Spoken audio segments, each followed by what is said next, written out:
2026年7月6号，一个再普通不过的开机日，片场里两个从来没有合作过的演员第一次面对面坐下来对台词。没有人知道接下来发生的事情会让整个社交平台集体失眠。今天我们要聊的是新剧《又吻骄阳》，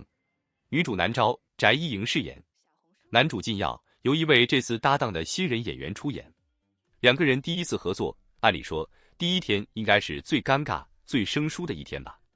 毕竟谁跟谁都不熟，剧本才刚翻开，连对方说话的语气都还没摸清楚。但你们猜怎么着，事情完全不是这样。先说说翟依莹这个人，02年出生，双鱼座，这几年一直在短剧赛道里摸爬滚打，千谎百计里演过女主，盛宠娇妻 BOSS 爱上鸟也都留下过她的身影。说真的，她不是那种一夜爆红的顶流，她走的是那种一步一个脚印，慢慢攒观众缘的路子。而这一次她接下南昭这个角色，很多老粉都在说，这可能是她职业生涯里一次不小的跨越。而就在开机的第一天，片场传出的花絮里，两个人的互动状态直接把这次与 quote 陌生搭档与 quote 的剧本给颠覆了。不熟，完全看不出来；生疏，一点都没有。有粉丝形容两个人相处的样子不像是刚认识的合作演员，倒像是认识了很久的朋友，那种松弛感是装不出来的。但事情远没有这么简单，真正让这件事在网上炸开的是紧接着流出的一段对手戏花絮，一场吻戏。镜头前两个人的状态自然到让人心跳楼拍。事后网上流传的评论里有一句话被反复提到，与 quote 戏拍完了，两个人对视笑场，笑得根本停不下来。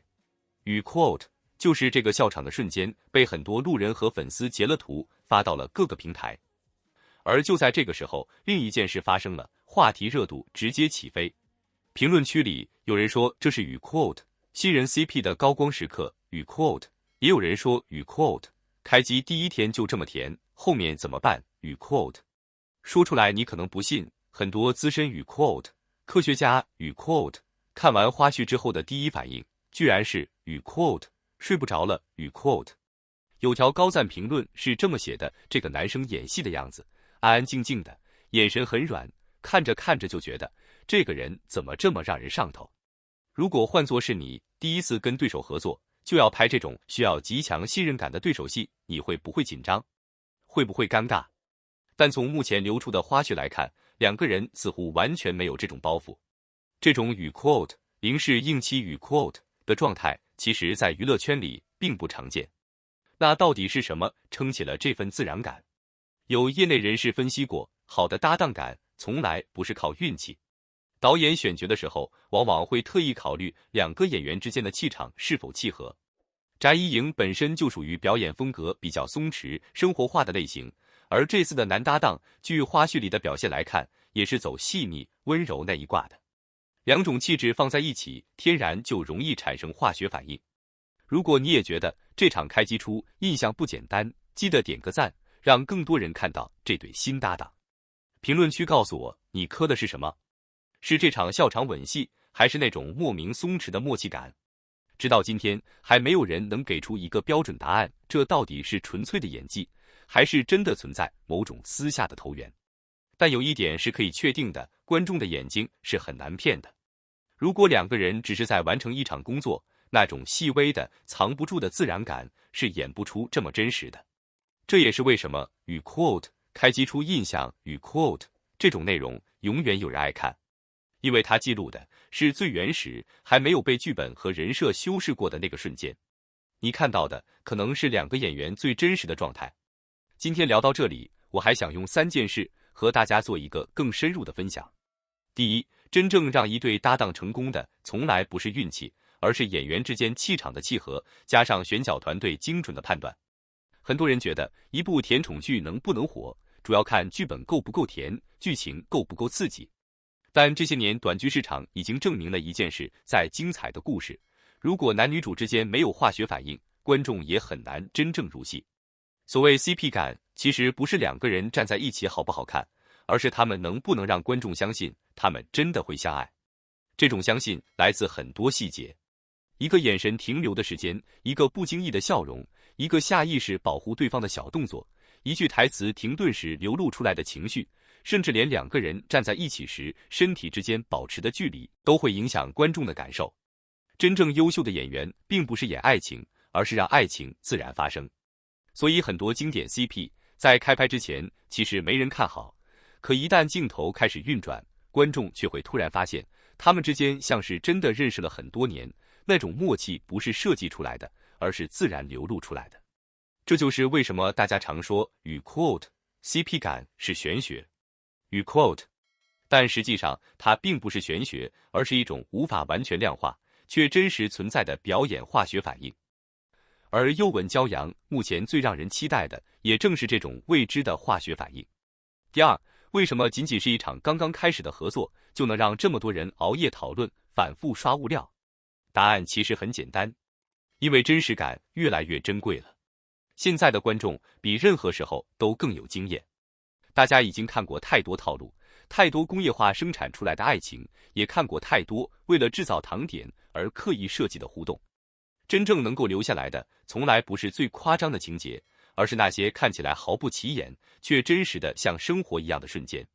当两位演员第一次同框时，一个自然的眼神交流，一个没有提前设计好的笑容，一个拍摄间隙被镜头意外记录下来的互动，都有可能比精心编排的桥段更加打动人。因为观众相信，那一刻他们没有在演。而短剧能够一次又一次制造爆款，也正是因为它比长剧拥有更多这种真实的空间。演员需要更快进入角色，需要在有限时间内建立情感连接，因此很多情绪反而显得更加直接，也更加真诚。观众喜欢的并不是完美，而是真实。真正让大家上头的不是撒糖，而是那种仿佛空气里都流动着默契的感觉。也正因为如此，每一次新的搭档出现都会引发大量讨论。大家讨论的不只是剧情，更是在猜测这两个人会不会成为下一对令人难忘的经典 CP。第三，也是我最想分享的一点，现在又吻骄阳才刚刚开机，我们今天看到的只是定妆照，只是路透，只是零星曝光出来的一些拍摄片段，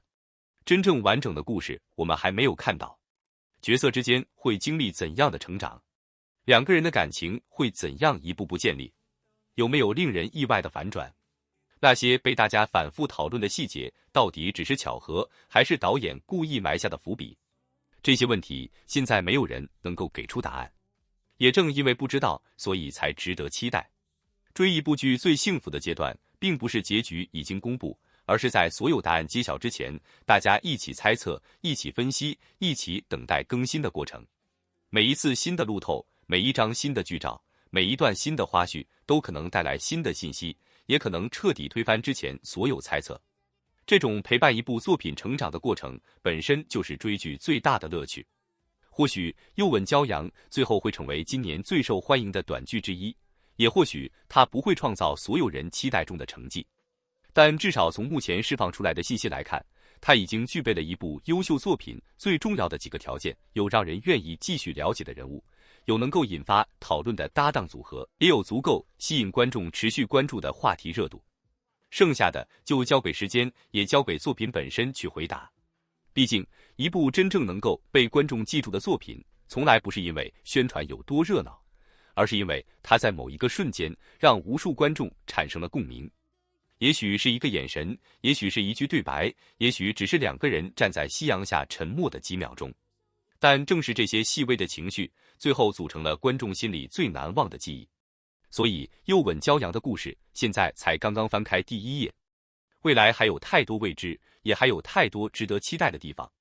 接下来，我们也会持续关注这部剧的拍摄进展、最新物料、角色变化以及演员之间越来越丰富的互动，为大家带来第一时间的解析和分享。